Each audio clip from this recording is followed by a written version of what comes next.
묵상할 말씀은 마태복음 4장입니다. 마태복음 4장. 그때 예수께서 성령에 이끌려 마귀에게 시험을 받으러 광야로 가사 40일을 밤낮으로 금식한 후에 줄이신지라. 시험하는 자가 예수께 나와서 이르되 내가 만일 하나님의 아들이거든 명하여 이 돌들로 떡덩이가 되게 하라. 예수께서 대답하여 이르시되 기록되었으되 사람이 떡으로만 살 것이 아니요 하나님의 입으로부터 나오는 모든 말씀으로 살 것이라 하였느니라 하시니. 이에 마귀가 예수를 거룩한 성으로 데려다가 성전 꼭대기에 세우고 이르되 내가 만일 하나님의 아들이거든 뛰어내리라 기록되었으되 그가 너를 위하여 그의 사자들을 명하시리니 그들이 손으로 너를 받들어 발이 돌에 부딪히지 않게 하리로다 하였느니라.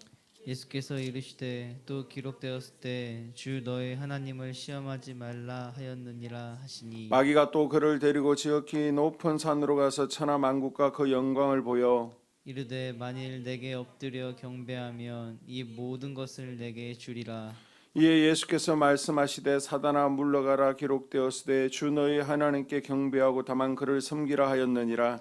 이에 마귀는 예수를 떠나고 천사들이 나와서 수종드니라. 예수께서 요한이 잡혔음을 들으시고 갈릴리로 물러가셨다가 나사렛을 떠나 스불론과 납달리 지경 해변에 있는 가버나움에 가서 사시니. 이는 선지자 이사야를 통하여 하신 말씀을 이루려 하심이라. 일렀으되 스불론 땅과 납달리 땅과 요단강 저편 해변길과 이방의 갈릴리여 흑암에 앉은 백성이 큰 빛을 보았고 사망의 땅과 그늘에 앉은 자들에게 빛이 비치었도다 하였느니라.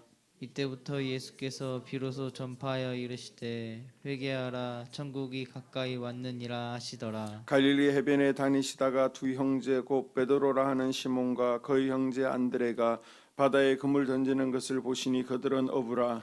말씀하시되 나를 따라오라 내가 너희를 사람을 낚는 어부가 되게 하리라 하시니. 그들이 곧 그물을 버려두고 예수를 따르니라. 거기서 더 가시다가 다른 두 형제 곧 세베대 아들 야고보와 그의 형제 요한이 그의 아버지 세베대와 함께 배에서 그물 깁는 것을 보시고 부르시니. 그들이 곧 배와 아버지를 버려두고 예수를 따르니라.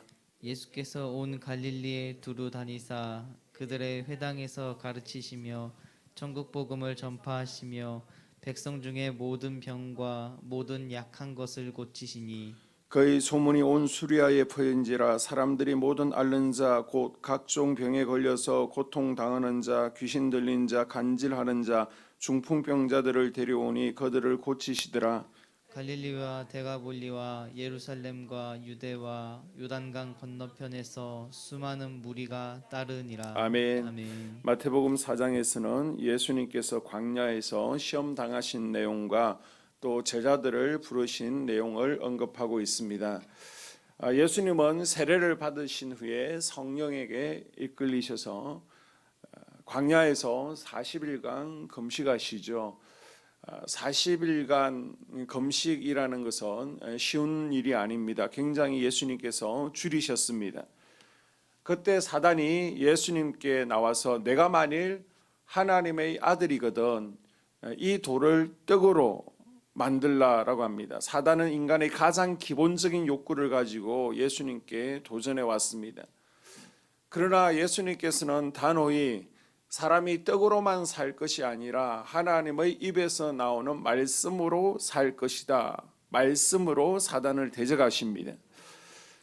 성도들은 말씀으로 사는 자들입니다. 인생의 배고픔 앞에서 물질의 유혹 앞에서도 굽히지 않고 오직 하나님의 말씀을 최고로 삼고 우리는 살아갈 수 있어야 됩니다.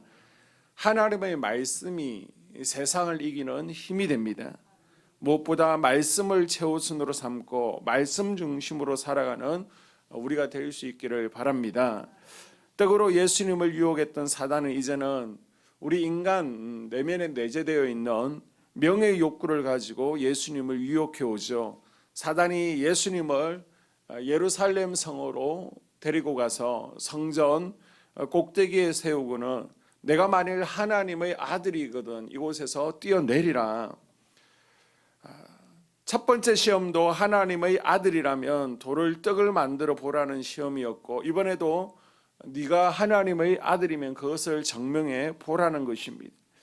예수님께서는 물질의 유혹뿐만 아니라 명예의 유혹 앞에서도 굴복하지 않으셨습니다. 우리 같으면 그래 내가 하나님의 아들이다, 증명해 볼 테니까 잘 봐, 천사들이 바칠 거야 라고 했을 텐데, 예수님이 하신 말씀은 단호하셨습니다. 주 너희 하나님을 시험하지 말라. 사단은 예수님께서 물질의 시험과 명예의 시험에도 넘어가지 않자 이번에는 부귀영화를 미끼로 영적 시험을 합니다. 예수님을 데리고 높은 산으로 가서 천하만국을 보여주면서 만일 내게 엎드려 경배하면 이 모든 것을 내게 주겠다라고 제안합니다. 결국 사단이 노리는 것은 예수님이 하나님의 아들이라는 사실을 증명해 보이는 것이 아니라 자기에게 경배할 것을 예수님께 요구하고 있는 것입니다. 더 이상 하나님을 경배하지 말고 나한테 설하라는 것입니다. 여러분, 우리는 경배의 대상을 바로 알아야 됩니다. 나무나 돌이 우리의 경배 대상이 될 수 없습니다. 돈이나 명예도 경배의 대상이 될 수 없습니다. 세상의 유혹이 밀물처럼 밀려와도 오직 기도와 말씀으로 무장하고 하나님만 섬기고 하나님만 예배할 수 있는 하나님의 자녀들이 될 수 있기를 축복합니다. 자, 12절에서 마지막 25절까지는 예수님께서 천국 복음을 전하시고 제자들을 부르신 내용이 언급되고 있습니다. 예수님께서는 시험을 받으신 후에 이제 본격적으로 공생의 사역을 시작하십니다. 고기를 잡고 있던 베드로와 안드레, 야고보, 요한에게 나를 따라오라라고 부르시죠. 예수님께서 그들에게 나를 따라오라라고 부르신 뜻은 무엇입니까? 세상의 헛것을 따르지 말라는 것입니다. 세상 사람들은 새벽부터 밤늦도록 일생을 돈과 또 명예와 또 세상 쾌락을 쫓아서 살아갑니다. 그러나 삶의 결국은요, 멸망이고 죽음입니다. 나를 따라오라라고 하신 말씀은 인생을 자신의 욕망에 이끌려 살지 말고 주님만을 위해 주님만을 따라 살아야 된다라는 뜻을 가지고 있습니다. 둘째는 나에게서 배우라는 뜻입니다. 마태복음 11장 28절에 보게 되면 예수님께서는 수고하고 무거운 짐진 자들아 다 내게로 오라. 내가 나에게 와서 배우고 나의 멍에를 메라 라고 말씀하셨습니다. 세상 지식은 세상을 살아가는데 도움이 될 수 있습니다. 그러나 예수님을 통해 배운 지식은 영생을 위해서 꼭 필요한 것들입니다. 예수님에 대해서 예수님에 관해서 배울 수 있는 게 뭐예요? 바로 하나님의 말씀 성경입니다.